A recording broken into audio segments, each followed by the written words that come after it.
ಎಲ್ಲರಿಗೂ ನಮಸ್ಕಾರ. ನಮ್ಮ ಜ್ಞಾನಸೂತ್ರಂ ಯೂಟ್ಯೂಬ್ ಚಾನೆಲ್ಗೆ ನಿಮಗೆ ಮರಳಿ ಸ್ವಾಗತ. ಕಳೆದ ವಿಡಿಯೋದಲ್ಲಿ ನಾವು dividend decisions, capital budgeting decision ಹಾಗೆ ವರ್ಕಿಂಗ್ ಕ್ಯಾಪಿಟಲ್ ಮ್ಯಾನೇಜ್ಮೆಂಟ್ ಬಗ್ಗೆ ಡೀಟೇಲ್ಸ್ನ ತೊಗೊಂಡಿದ್ವಿ. ಇವತ್ತಿನ ವಿಡಿಯೋದಲ್ಲಿ ನಾವು ರಿಸ್ಕ್ ಆ್ಯಂಡ್ ರಿಟರ್ನ್ ಅನಾಲಿಸಿಸ್ ಹಾಗೆ ಹಲವಾರು ಕಾನ್ಸೆಪ್ಟ್ಸ್ ಬಗ್ಗೆ ಡಿಸ್ಕಸ್ ಮಾಡ್ತೀವಿ. ಈ ವಿಡಿಯೋನ ಶುರು ಮಾಡೋದಕ್ಕೆ ಮುಂಚೆ ನೀವೇನಾದರೂ ಇನ್ನೂ ನಮ್ಮ ಚಾನಲ್ಗೆ ಸಬ್ಸ್ಕ್ರೈಬ್ ಆಗಿಲ್ಲ ಅಂದರೆ ಈ ಕೂಡಲೇ ಸಬ್ಸ್ಕ್ರೈಬ್ ಆಗಿ, ವಿಡಿಯೋಸ್ನ ಲೈಕ್ ಮಾಡಿ ಹಾಗೆ ಶೇರ್ ಮಾಡಿ. ಬನ್ನಿ ವಿಡಿಯೋನ ಶುರು ಮಾಡೋಣ. ಇವತ್ತಿನ ಮೊದಲನೇ concept risk and return analysis. ಮೊದಲನೇದಾಗಿ ರಿಸ್ಕ್ ಅಂದರೆ ಏನು ಅಂತ ತಿಳ್ಕೊಳ್ಳೋಣ. ರಿಸ್ಕ್ ಅಂತ ಅಂದರೆ ಲಾಸ್ ಆಫ್ ಕ್ಯಾಪಿಟಲ್ ಅಂತ ಹೇಳ್ಬೋದು ಸಿಂಪಲ್ ಆಗಿ. ಅಂದರೆ ನೀವು ಇನ್ವೆಸ್ಟ್ಮೆಂಟ್ ಮಾಡಿರುವಂಥ ಕ್ಯಾಪಿಟಲು ಲಾಸ್ ಆಗಿದ್ದಾಗ ಅಥವಾ ಬರದೇ ಇದ್ದಾಗ ಆ ಒಂದು ಸಿಚುವೇಷನನ್ನು ರಿಸ್ಕ್ ಅಂತ ಹೇಳಿ ಕರಿತೀವಿ. ಇಲ್ಲಿ ಎರಡು ರೀತಿಯಾದಂಥ ರಿಸ್ಕ್ ಇದೆ. ಒಂದು ಸಿಸ್ಟಮ್ಯಾಟಿಕ್ ರಿಸ್ಕ್, ಇನ್ನೊಂದು ಅನ್ಸಿಸ್ಟಮ್ಯಾಟಿಕ್ ರಿಸ್ಕ್. ಸಿಸ್ಟಮ್ಯಾಟಿಕ್ ರಿಸ್ಕ್ ಅಂದರೆ ಇದನ್ನು ನಾನ್ ಡೈವರ್ಸಿಫೈಯಬಲ್ ರಿಸ್ಕ್ ಅಂತ ಹೇಳಿ ಕರಿತೀವಿ. Example market risk, interest rate risk, inflation risk. ಈ ರೀತಿಯಾದಂಥ ರಿಸ್ಕನ್ನು ನಾವು ಯಾವುದೇ ರೀತಿಯಾದಾಗಿ ಚೇಂಜ್ ಮಾಡೋಕ್ಕಾಗಲ್ಲ. ಅಂದರೆ ಎಕ್ಸ್ಟರ್ನಲ್ ರಿಸ್ಕನ್ನು ನಾವು ಹ್ಯಾಂಡಲ್ ಮಾಡೋದು ತುಂಬಾ ಕಷ್ಟ ಆಗುತ್ತೆ. ಹಾಗೆ ಇದನ್ನು ಡೈವರ್ಸಿಫೈ ಮಾಡೋದೂ ಸಹ ಕಷ್ಟ ಆಗುತ್ತೆ. ಇದನ್ನು ಸಿಸ್ಟಮ್ಯಾಟಿಕ್ ರಿಸ್ಕ್ ಅಂತ ಹೇಳಿ ಕರಿತೀವಿ. ಇನ್ನು ಎರಡನೇದು ಅನ್ಸಿಸ್ಟಮ್ಯಾಟಿಕ್ ರಿಸ್ಕ್. ಅನ್ಸಿಸ್ಟಮ್ಯಾಟಿಕ್ ರಿಸ್ಕ್ ಅನ್ನುವಂಥದ್ದು ಡೈವರ್ಸಿಫೈಯಬಲ್ ರಿಸ್ಕ್ ಆಗಿರುತ್ತೆ. ಅಂದರೆ ಬಿಸ್ನೆಸ್ ರಿಸ್ಕ್ ಆಗಿರ್ಬೋದು, ಫೈನಾನ್ಷಿಯಲ್ ರಿಸ್ಕ್ ಆಗಿರ್ಬೋದು, ಮ್ಯಾನೇಜ್ಮೆಂಟ್ ರಿಸ್ಕ್ ಆಗಿರ್ಬೋದು, ಇದೆಲ್ಲ ಇಂಟರ್ನಲ್ ಫ್ಯಾಕ್ಟರ್ಸ್ ಆಗಿರುತ್ತೆ. ಈ ರಿಸ್ಕನ್ನು ನಾವು ಮಿಟಿಗೇಟ್ ಮಾಡಬಹುದು ಅಥವಾ ಬಂದ್ರೂ ಸಹ ಹ್ಯಾಂಡಲ್ ಮಾಡೋದಕ್ಕೆ ಸಿಸ್ಟಮ್ಯಾಟಿಕ್ ರಿಸ್ಕ್ಗಿಂತ ಸ್ವಲ್ಪ ಈಸಿಯಾಗಿರುತ್ತೆ. ಇನ್ನು ರಿಸ್ಕನ್ನು ಹೇಗೆ ಮೆಷರ್ ಮಾಡ್ತೀವಿ ಅಂತ ಅಂದರೆ, ಒಂದು ಸ್ಟ್ಯಾಂಡರ್ಡ್ ಡಿವಿಯೇಷನ್ ಅನಾಲಿಸಿಸ್ ಮಾಡಿ, ಅಂದರೆ ಸ್ಟ್ಯಾಂಡರ್ಡ್ ಡಿವಿಯೇಷನ್ ಜಾಸ್ತಿ ಇದ್ದಷ್ಟು ರಿಸ್ಕು ಜಾಸ್ತಿ ಇದೆ ಅಂತ ಹೇಳಿ ನಾವು ಕನ್ಕ್ಲೂಷನಿಗೆ ಬರ್ತೀವಿ. ಇನ್ನೊಂದು ಬೇಟಾ ಅನಾಲಿಸಿಸ್. ಇಲ್ಲಿ sensitivity of security, return to market return, ಅಂದರೆ ಸೆನ್ಸಿಟಿ ಆಫ್ ಸೆಕ್ಯೂರಿಟಿಯನ್ನು ನೋಡ್ತೀವಿ. ಹಾಗೇನೇ ಮಾರ್ಕೆಟ್ ರಿಟರ್ನ್ ಎಷ್ಟಿದೆ ಅಂತ ಹೇಳಿ ನೋಡ್ತೀವಿ. ಇದರಿಂದ ನಾವು ಬೇಟಾ ಅನಾಲಿಸಿಸ್ನ ಮಾಡ್ತೀವಿ.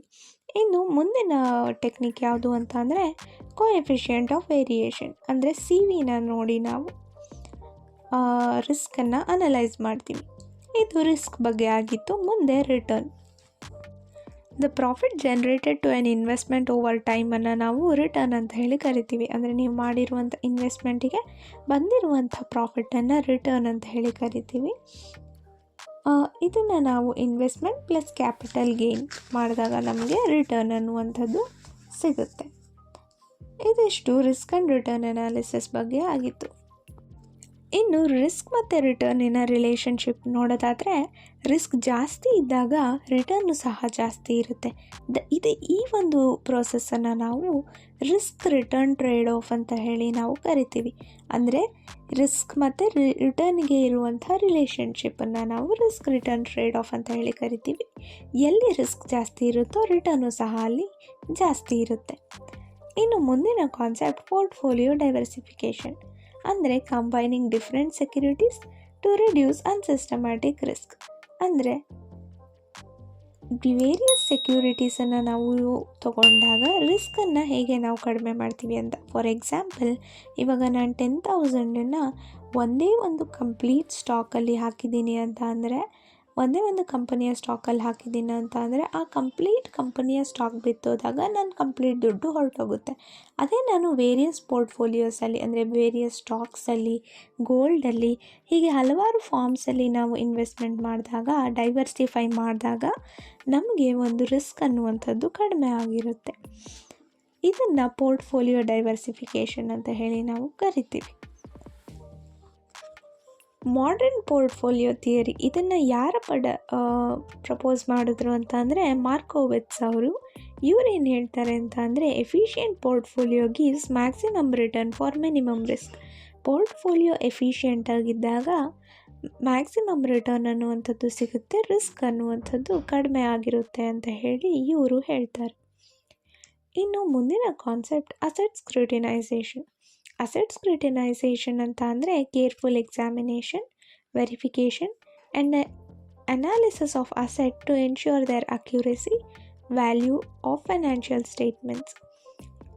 ಇರುವಂಥ ಅಸೆಟ್ಸನ್ನು ಕೇರ್ಫುಲ್ಲಾಗಿ ಎಕ್ಸಾಮೈನ್ ಮಾಡಿ, ವೆರಿಫೈ ಮಾಡಿ, ಅನಲೈಸ್ ಮಾಡಿ ಅದರ ವ್ಯಾಲ್ಯೂಗೂ ಫೈನಾನ್ಷಿಯಲ್ ಸ್ಟೇಟ್ಮೆಂಟ್ಸ್ಗೂ ಸೇಮ್ ಇದೆಯಾ ಅಂತ ಹೇಳಿ ನೋಡೋದನ್ನು ನಾವು ಅಸೆಟ್ ಸ್ಕ್ರೂಟಿನೈಸೇಷನ್ ಅಂತ ಹೇಳಿ ಕರಿತೀವಿ.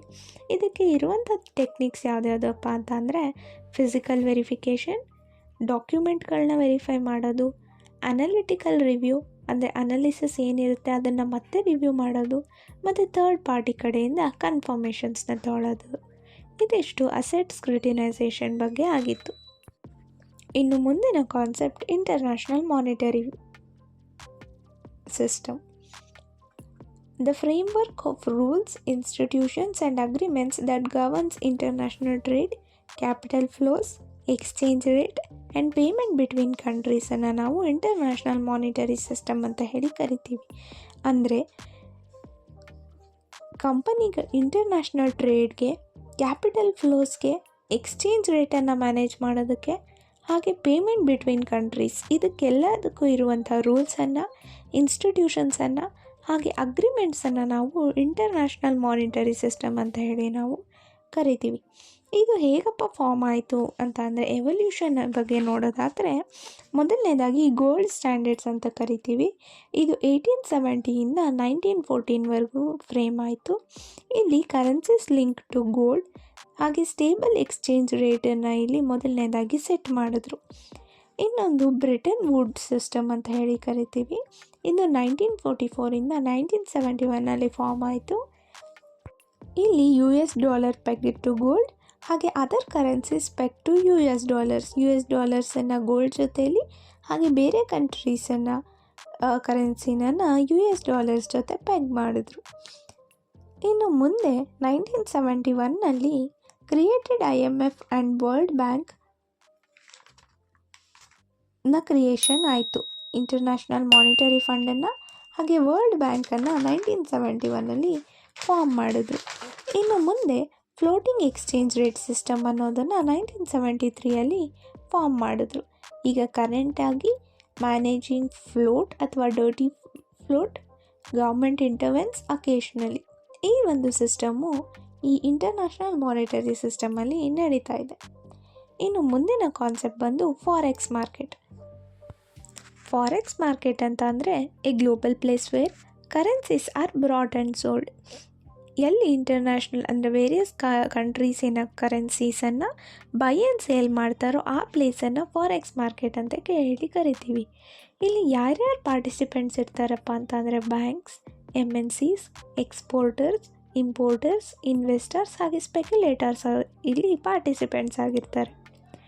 ಇದರಲ್ಲಿ ಯಾವ ಟೈಪ್ಸ್ ಆಫ್ ಫಾರೆಕ್ಸ್ ಮಾರ್ಕೆಟ್ ಇದೆ ಅಪ್ಪ ಅಂತ ಅಂದರೆ ಒಂದು ಸ್ಪಾಟ್ ಮಾರ್ಕೆಟ್ ಅಂದರೆ ಇಮಿಡಿಯೇಟ್ ಡೆಲಿವರಿ ಅಂದರೆ ಟ್ರೇಡ್ ಡೇ ಪ್ಲಸ್ 2 ಡೇಸಲ್ಲಿ ಸೆಟಲ್ಮೆಂಟ್ ಆಗುತ್ತೆ.